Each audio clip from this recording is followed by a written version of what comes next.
ஒரு கிராமத்துல அருண் என்ற பையன் இருந்தான். அவன் ரொம்ப ஏழை. தினமும் சைக்கிள்ல பால் விற்க போவான். ஒரு நாள் கடும் வெயிலில் ஒரு தாத்தா ரோட்டோரம் மயங்கி விழுந்தார். அங்க இருந்த மக்கள் யாரும் கவனிக்கல.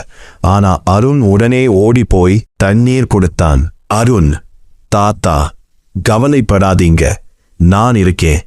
அருண் தன்னிடம் இருந்த ஒரே சாப்பாட்டை தாத்தாவுக்கு கொடுத்தான்.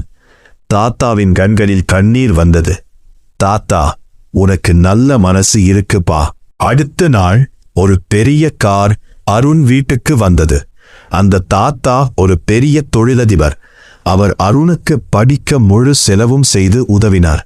தாத்தா, நல்ல மனசுக்கு கடவுள் எப்பவும் உதவுவார். நம்மிடம் அதிகம் இல்லையென்றாலும் நல்ல மனசு இருந்தா போதும்.